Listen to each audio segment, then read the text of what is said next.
life near the ocean is uncertain. The ebb and flow of the changing tides constantly erode the shoreline. Hurricanes can wash away houses and land. White sandy beaches, crashing waves, and a blistering sun describe one type of coast you'll find in the South. But did you know that marshes and swamps form a large part of the South's coastline?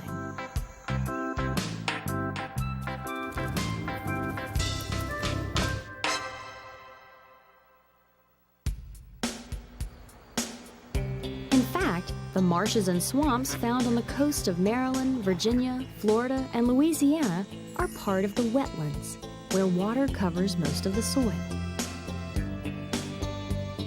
The Chesapeake Bay in Maryland has one of the largest wetland areas in the country.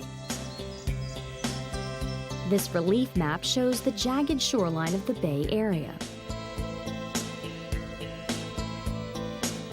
The Chesapeake Bay is North America's largest estuary and the third largest in the world.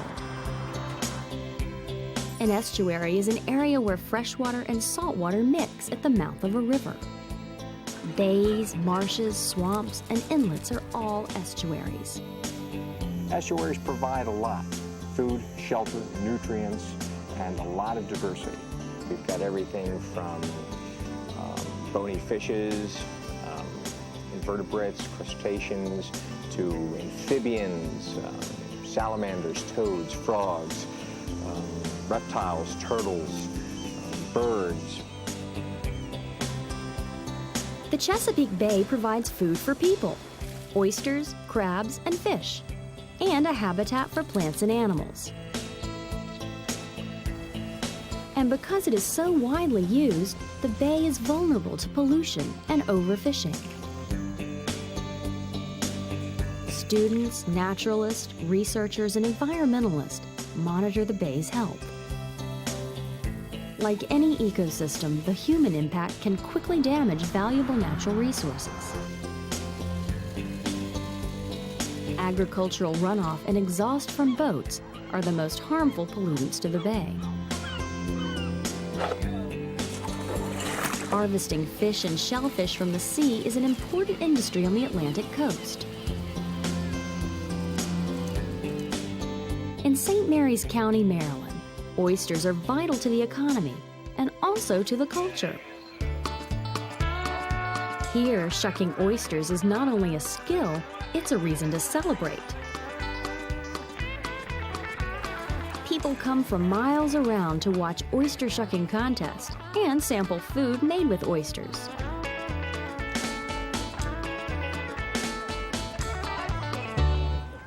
The Sea Islands, another important coastal region in the South, is a chain of more than 100 low-lying islands off the coast of South Carolina.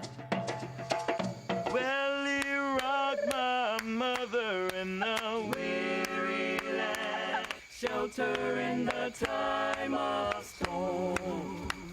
Shelter in the time of storm. Charleston and other South Carolina cities were major ports during colonial America.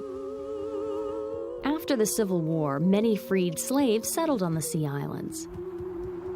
They were originally from Senegal, Angola, and other countries in West Africa. They speak Gullah or Geechee, a language that is a combination of African languages and English. Their African traditions of basket weaving, fishnet making, and singing and dancing have thrived.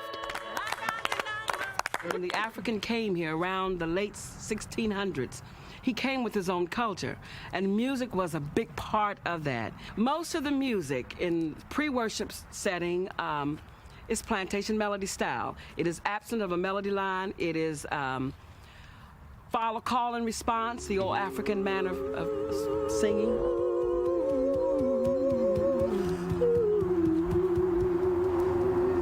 This is pure Gullah style singing.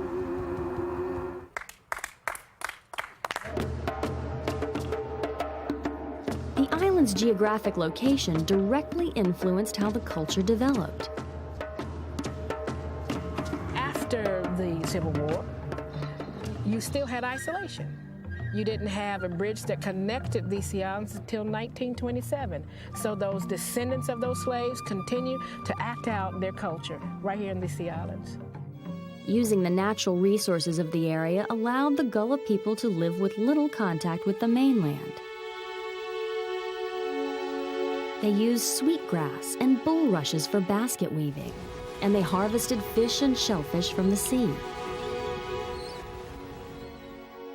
At the southernmost tip of Florida is the Everglades, one of the few subtropical regions in the United States. The swamps of the Everglades have been called a river of grass because of the shallow waters and tall sawgrass that grows there. Home to alligators, fish, birds, snakes, mangroves, and bald cypress trees, the Everglades is a sanctuary for plants and animals.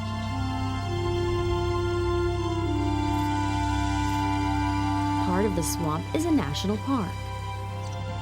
Protecting the natural resources of coast means that people will be able to enjoy the natural resources they offer. The ecosystem of coast provides a habitat for plants and animals, beaches for people, and rich areas to harvest fish from the sea. They may be swampy, shallow, or sandy, and they define the South's coastal regions.